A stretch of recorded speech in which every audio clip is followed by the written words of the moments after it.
Hello दोस्तों, मेरा नाम प्रीति है और आप सभी का स्वागत है आज की इस क्लास में। दोस्तों, पिछले कुछ दिनों में श्रीमती द्रौपदी मुर्मू का नाम बहुत चर्चाओं में रहा क्योंकि वो आने वाले राष्ट्रपति चुनाव के लिए एनडीए की उम्मीदवार हैं। ठीक है, लेकिन अगर आपसे एक सवाल पूछा जाए कि क्या आप आने वाले 18 जुलाई को राष्ट्रपति के चुनाव में हिस्सा लेंगे, क्या आप वोट देने जाएंगे, या फिर अगर यही सवाल मुझसे कर लिया जाए कि क्या मैं वोट देने जाऊंगी, तो इसका सिंपल सा आंसर है नहीं। ना तो आप जाने वाले हैं और ना ही मैं। क्यों? क्योंकि हमारा संविधान हमें यह अधिकार नहीं देता कि हम राष्ट्रपति के चुनाव में शिरकत कर सकें या हिस्सा ले सकें। तो फिर प्रश्न उठता है कि कौन है जो इलेक्शन ऑफ प्रेसिडेंट, राष्ट्रपति की चुनाव प्रक्रिया में हिस्सा लेते हैं, और इतने दुनिया के सबसे बड़े लोकतंत्र का राष्ट्रपति कैसे चुना जाता है, और संविधान, भारत का संविधान इस विषय में क्या क्या कहता है और कहाँ पे कहता है। तो आज की क्लास में चर्चा करते हैं इस विषय के बारे में। देखिए दोस्तों, राष्ट्रपति के इलेक्शन से संबंधित सबसे पहले जो आपके मन में क्वेश्चन आएगा वो है कि आखिर कौन लोग हैं जो राष्ट्रपति का चुनाव करते हैं या राष्ट्रपति के चुनाव में शिरकत करते हैं। तो दोस्तों, इसका जवाब है हमारे संविधान का आर्टिकल 54।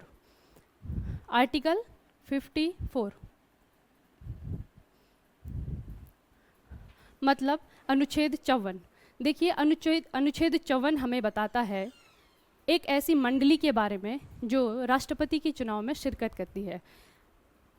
आम भाषा में मंडली कह दिया जाएगा, लेकिन अगर आप संवैधानिक भाषा का प्रयोग करें तो उस मंडली को कहा जाता है इलेक्टोरल कॉलेज या फिर निर्वाचक मंडल।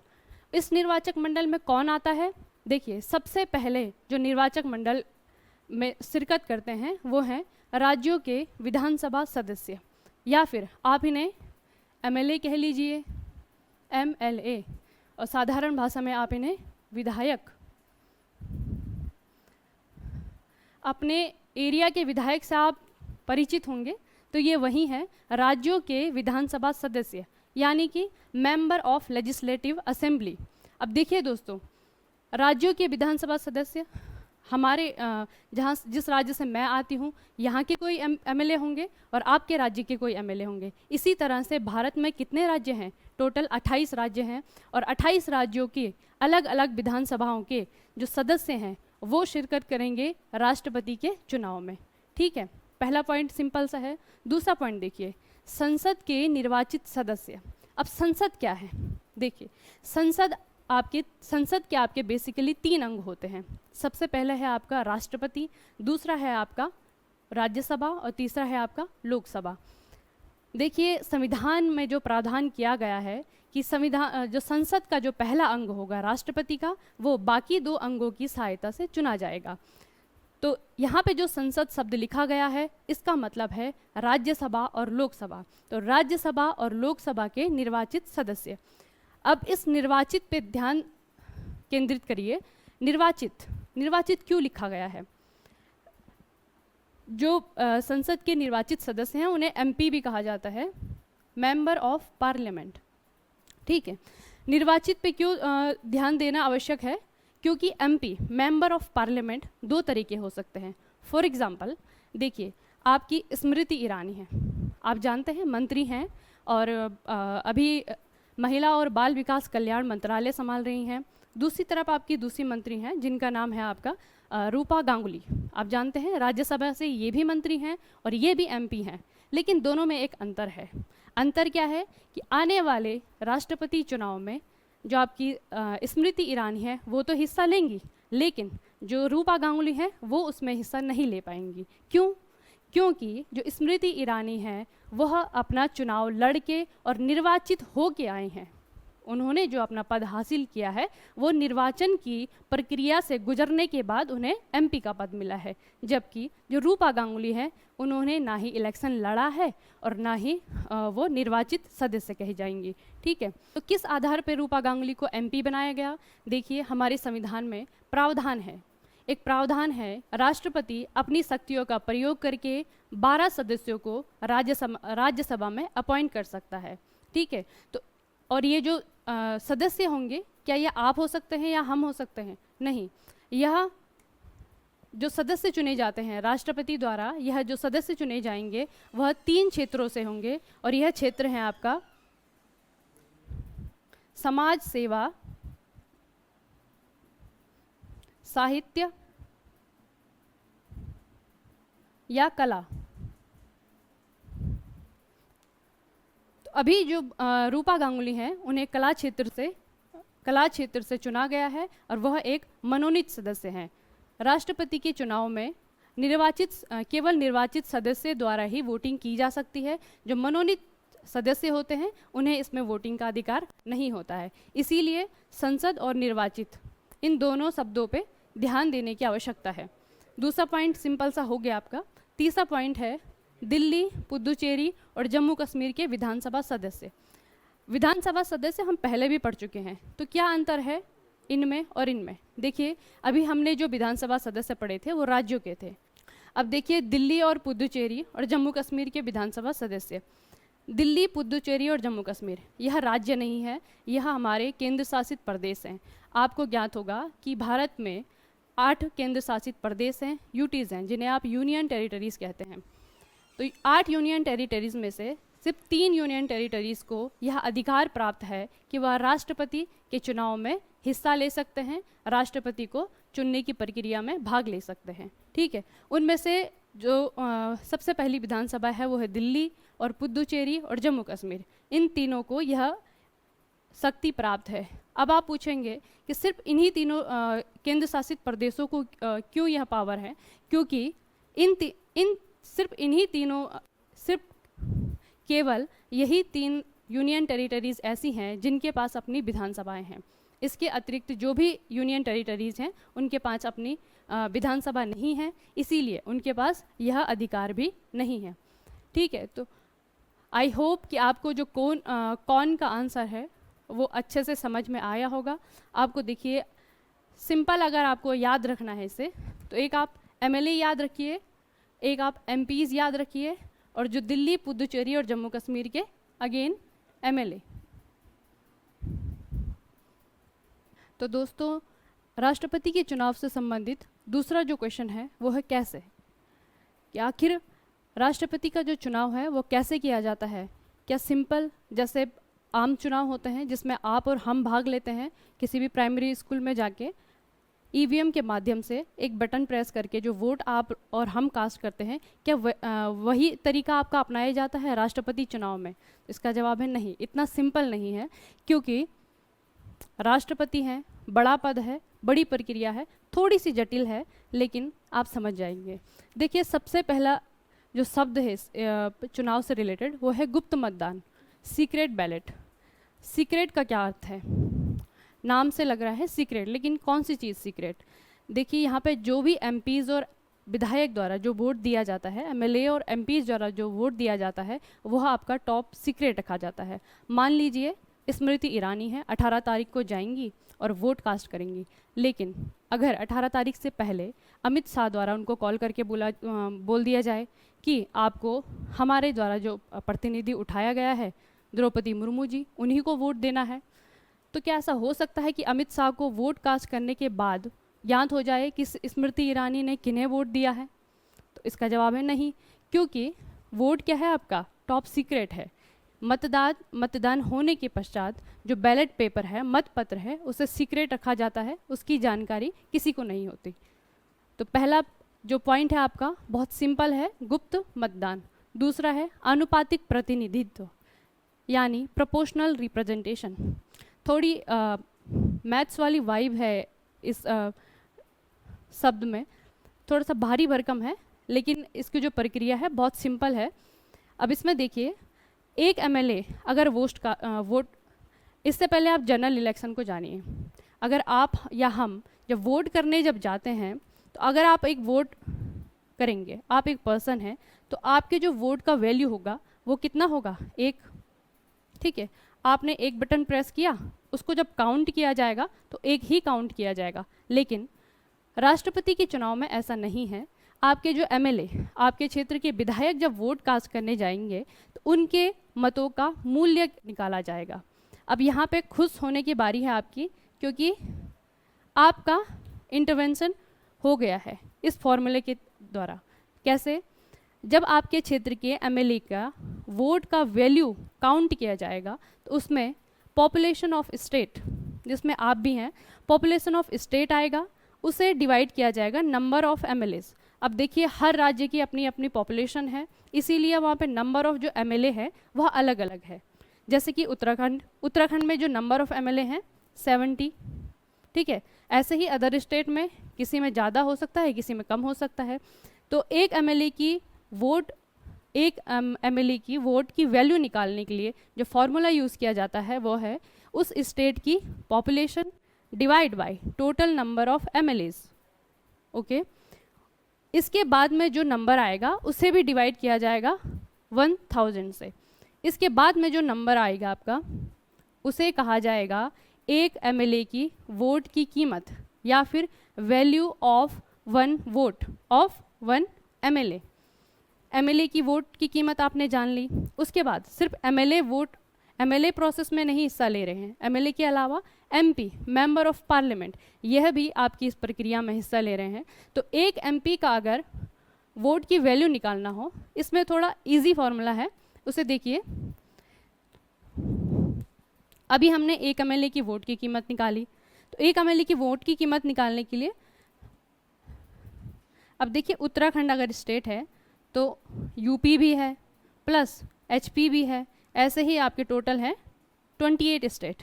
तो 28 स्टेट के जितने भी एमएलए होंगे उनकी वोट की कीमत जो होगी उसका सम करके जो आएगा उसे रखा जाएगा यहाँ पे, उस वैल्यू को यहाँ पे रखा जाएगा और उसे डिवाइड किया जाएगा नंबर ऑफ एमपीज से। नंबर ऑफ एमपीज मतलब राज्यसभा प्लस लोकसभा में जितने मेंबर होंगे उनका सम। उसके बाद ये कैलकुलेट करके जो नंबर आएगा वो होगा आपका एक एमपी के वोट की कीमत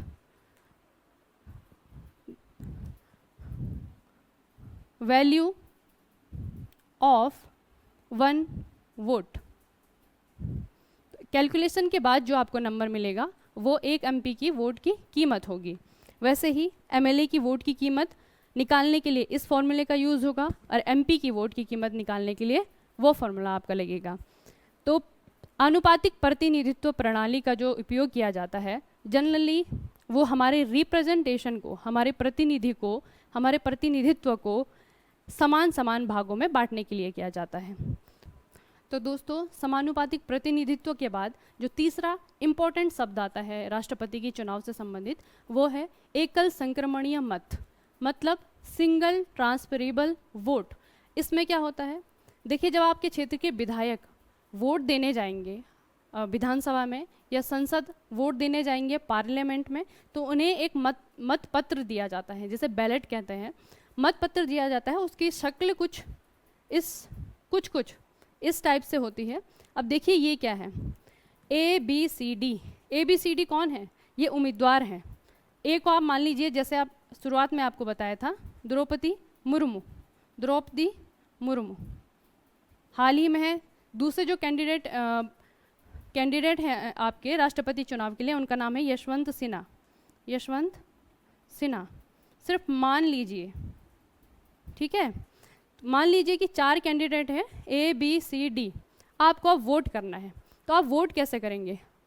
जनरल जो इलेक्शन होते हैं एक कैंडिडेट होता है और एक ही को हमें चुनना होता है, लेकिन राष्ट्रपति के चुनाव में वरीयता क्रम के आधार पर वोट दिया जाता है। अब वरीयता क्रम क्या है, आप जब वोट देंगे द्रौपदी मुर्मू को, आपको ये पसंद है, आप इन्हें वोट देना चाहते हैं, ठीक है, तो आप क्या करेंगे, इन्हें पहली वरीयता देंगे और यहाँ पे टिक करेंगे, ठीक है। अब अगर आपसे कहा जाए कि चलिए द्रौपदी मुर्मू के बाद आप किसे चाहते हैं, अब आपने देखा आपके फेवरेट कौन से हैं, उसके बाद आपने देखा कि आपको लगा कि ए के बाद डी हो सकते हैं, तो आपने डी को दे दी सेकंड प्रेफरेंस। उसके बाद आपने थर्ड प्रेफरेंस दे दी ऐसे ही बी को, और सी को दे दिया आपने फोर्थ प्रेफरेंस, ठीक है।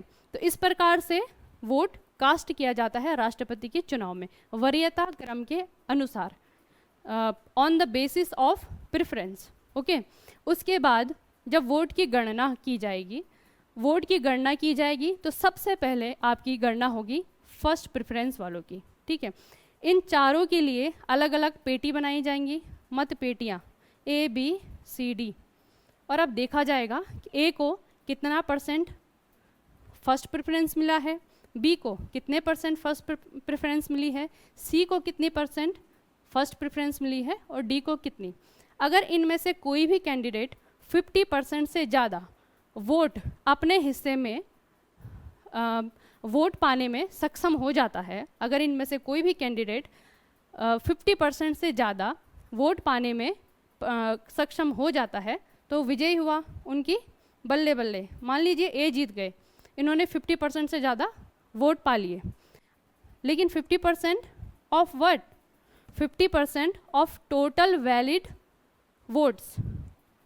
50% किसका 50%? जितने भी वैध मत पड़े होंगे पूरे उनका 50%। लेकिन अगर मान लीजिए दूसरी कंडीशन में कि इनमें से कोई सा भी कैंडिडेट 50% तक पहुंच ही नहीं पाया, मान लीजिए 100% वोट पड़े, इन्होंने 30 लिए, इन्होंने भी 30% वोट मिले, इनको भी 30 और इनके पास बचे 10। तो अब क्या होगा इस कंडीशन में दोस्तों? जो प्रक्रिया अपनाई जाती है उसे कहते हैं द्वितीय चरण, मतदान का द्वितीय चरण, मतगणना का द्वितीय चरण। इससे रिलेटेड एक क्वेश्चन आपको बहुत बार पूछा जाता है कि बताइए वे भारत के कौन से राष्ट्रपति थे जिनके चुनाव के समय मतगणना की द्वितीय चरण का उपयोग किया गया। तो वो थे हमारे वी गिरी। उनका जब चुनाव हुआ होगा उस समय यही कंडीशन आई थी कि कोई भी कैंडिडेट पहली गणना में 50% से ज़्यादा मत प्राप्त नहीं कर पाया था। ठीक है, तो दूसरी गणना में क्या किया जाएगा? इन चारों में से देखा जाएगा कि सबसे कम फर्स्ट प्रेफरेंस किसे मिली है। यहाँ पे मान लीजिए डी को मिली है, 10% वोट मिले हैं, क्योंकि क्या किया जाएगा, डी को इस प्रोसेस से आउट कर दिया जाएगा। ठीक है, और इनकी जो मतपेटी है, इनकी मतपेटी से बैलेट निकाल करके उनमें जो भी सेकंड प्रेफरेंस दी गई होगी, जैसे कि आपने एक बैलेट निकाला, उसमें देखा आपने इसमें जो पहली प्रेफरेंस थी वो तो डी की होगी ऑब्वियसली, लेकिन जो सेकंड प्रेफरेंस होगी मान लीजिए कि वो ए को है, तो आप वो बैलेट निकाल के ए के हिस्से में भर देंगे।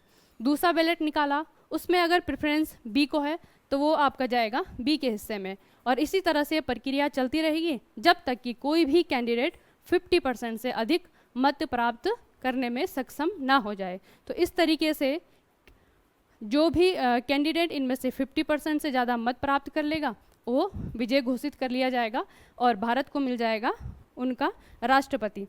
अब देखिए ABCD ये कैंडिडेट है और राष्ट्रपति के चुनाव में हिस्सा लेने के लिए, राष्ट्रपति चुनाव का उम्मीदवार बनने के लिए कुछ योग्यताएं होती हैं। ठीक है, उसमें से आप थोड़ा सा याद रख लीजिए जो बेसिक योग्यताएं हैं आपकी। सबसे पहले है जैसे 35 वर्ष की आयु पूरा कर चुका हो, 35 वर्ष। राष्ट्रपति के चुनाव में भाग लेने के लिए मिनिमम जो आयु है वो है 35 वर्ष। दूसरा है आपका कि वह व्यक्ति लाभ के पद पर ना हो, पोस्ट ऑफ प्रॉफिट जिसे कहा जाता है, लाभ के पद पर ना हो। तीसरा है बहुत सिंपल, भारत का नागरिक हो। और चौथा है कि वह लोकसभा के सदस्य बनने की भी योग्यता रखता हो। ठीक है, लोकसभा का सदस्य बनने की योग्यता को फुलफिल करता हो या रखता हो। ये बेसिक क्राइटेरिया है राष्ट्रपति बनने के लिए। लेकिन इसके बाद क्या सिर्फ ये बहुत है राष्ट्रपति बनने के लिए? नहीं, इनमें से ABCD में से कोई भी अगर उम्मीदवार बनता है, उसके लिए राष्ट्रपति का चुनाव करवाया जाता है। उससे पहले ए को, आपको पता है किसी भी चुनाव में अगर कोई भी हिस्सा लेता है, कोई भी अगर चुनाव लड़ा जाता है तो एक नॉमिनेशन फाइल की जाती है, जिसे आप नामांकन कहते हैं, नामांकन पत्र फाइल किया जाता है। वैसे ही सेम आपके राष्ट्रपति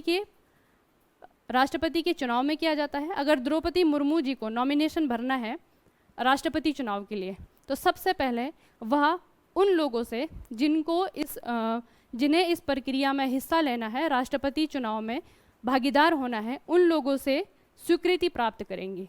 ठीक है, तो इन्हें जो स्वीकृति प्राप्त करनी होती है वो होते हैं 100 MPs। 100 MP में से 50 MP आपके होंगे जिनके द्वारा यह अनुमोदन किया जाएगा। जो नॉमिनेशन है द्रौपदी मुर्मू जी का, वह नॉमिनेशन 50 लोगों द्वारा अनुमोदन किया जाएगा, प्लस 50 लोगों द्वारा यह अनुमोदन स्वीकृत किया जाएगा, समर्थन किया जाएगा।